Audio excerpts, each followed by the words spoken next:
WWE Universe shocked after Roman Reigns revealed as Jacob Fatu's mystery attacker. Family doesn't protect you. Family destroys you. That's the real lesson of the Bloodline. And Roman Reigns just gave the masterclass everyone should have seen coming. Jacob Fatu has been asking the wrong question for weeks. Who attacked him? Who laid him out backstage and left him broken while the Bloodline civil war raged on without him? Everyone assumed it was Solo Sikoa cleaning house. Everyone thought it was part of the new Bloodline's purge of the old guard.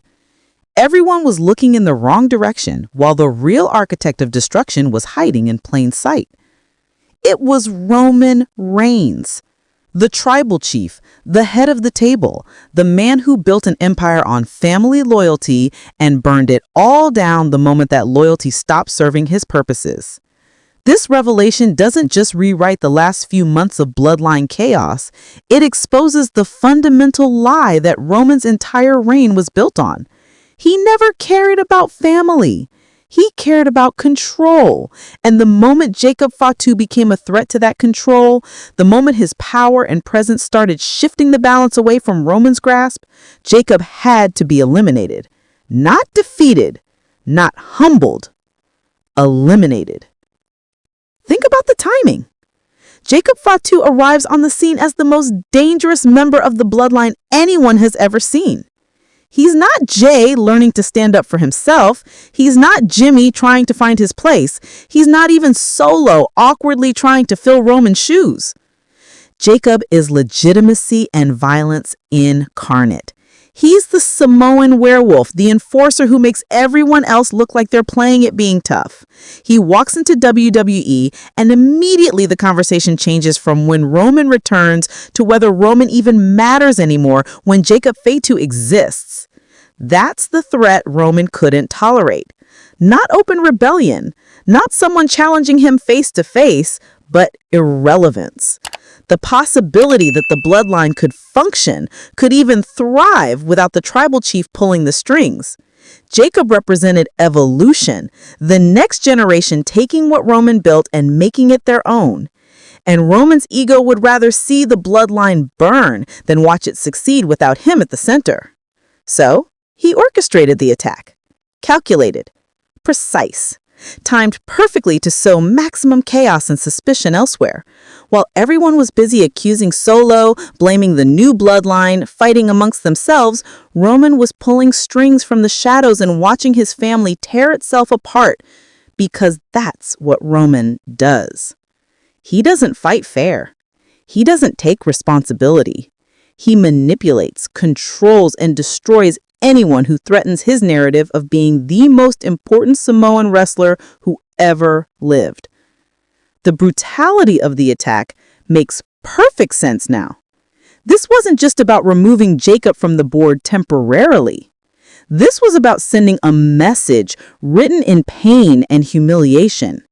Roman needed Jacob to know that power means nothing without permission.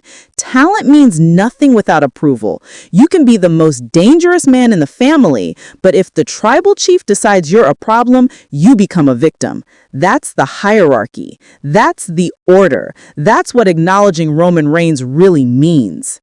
And here's where it gets truly insidious. Roman didn't just attack Jacob. He weaponized the entire family's dysfunction to cover his tracks. He knew Solo and the new Bloodline would be the obvious suspects. He knew Jay and Jimmy's complicated relationship with both sides would muddy the waters. He counted on everyone being too busy fighting each other to look at him. The man who taught them to never trust anyone outside the family used that paranoia to make sure they never suspect him.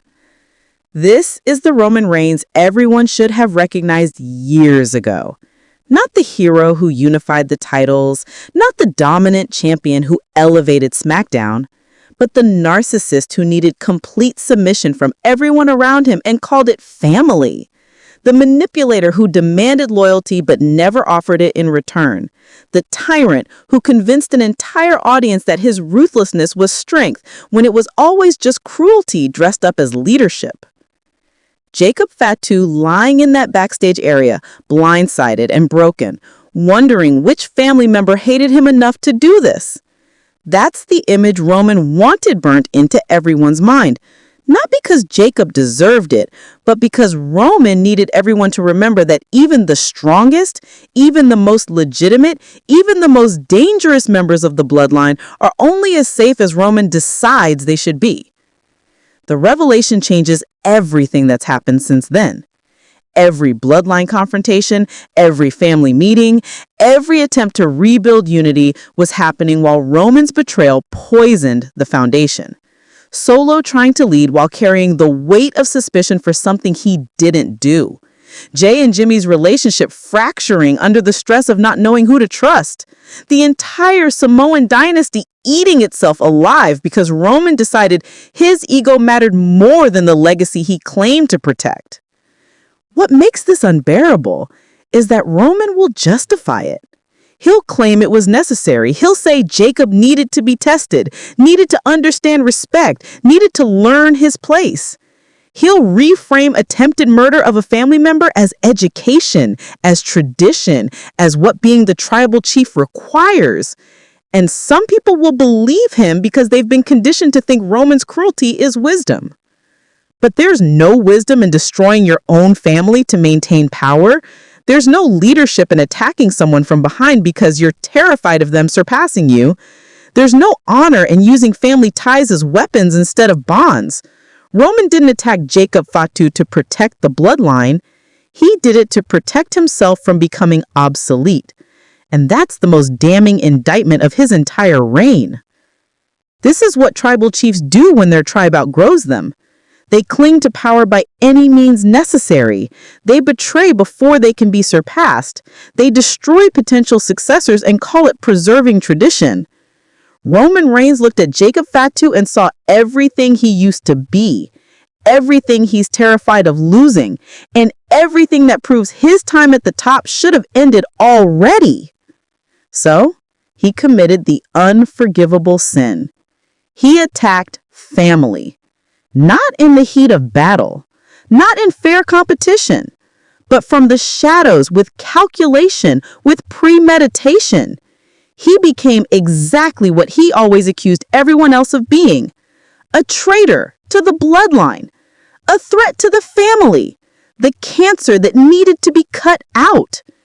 The tribal chief just revealed himself as the family's greatest enemy, and the most horrifying part is he probably doesn't even understand why that makes him the villain of his own story.